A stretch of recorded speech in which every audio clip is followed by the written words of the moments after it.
This was considered a safe, gated community in San Marcos. You needed a passcode to enter the community. There was one way in and one way out.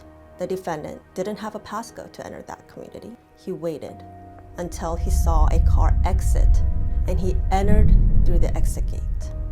Aris Kashishian took his dog, Truffle, out for a walk. At about this time, Melissa Spinelli was also walking her German Shepherd. It was a little bit after 7 in the evening. I was coming up from a trail and I noticed that there was a car parked as if it were doing angle parking. There was a ring video that captured Aris walking Truffle. And in this ring video, you could see a white sedan basically park and cut off Aris's path. The defendant is then seen getting out of the vehicle and acting friendly. After that brief friendly encounter, you could hear what appears to be some sort of a struggle happening.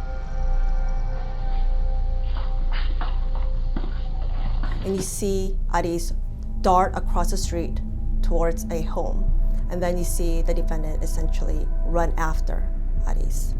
Aris was then essentially cornered into the wall of a residence. And it was there that the defendant stabbed him multiple times. And I just saw somebody standing over somebody and doing like a hitting motion. And I thought, why is there so much blood? Aris cried out to Ms. Spinelli to help him. Help me! Help me, please! I said, get the away from him. And I was so angry because I remember just being so fearful. He started coming towards me, and I said, if you get any closer, I'll let this dog go.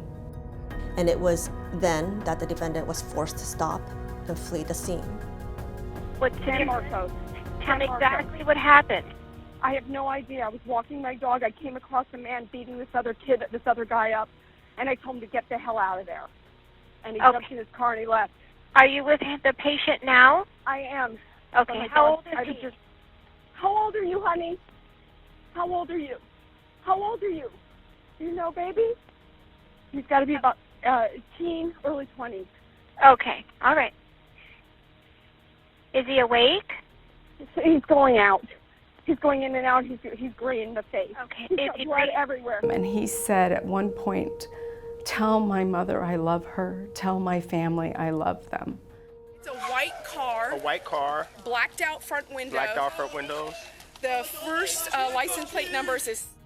That helped law enforcement essentially locate and identify the defendant and also recover valuable evidence that could have been destroyed without her help.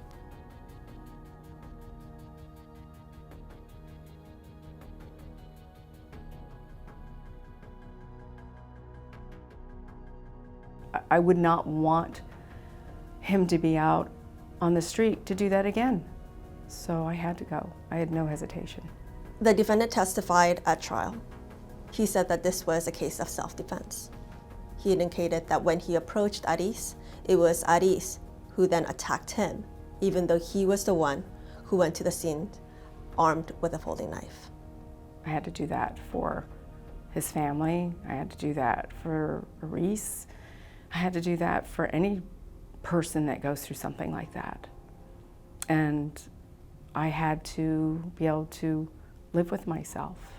And if I didn't do that, if I didn't help that family, then I shouldn't have been there. I figured I was there for a reason.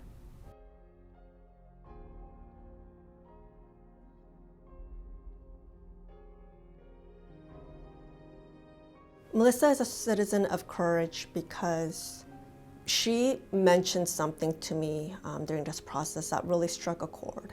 She said, under the circumstance, I'm glad that I was there to let Aris know that someone was there in his last moments. Aris was able to relay his last message to his family, to Melissa. Aris passed knowing that he was surrounded by someone from his community who was an absolute stranger to him, who would be willing to sacrifice her safety in order to help him.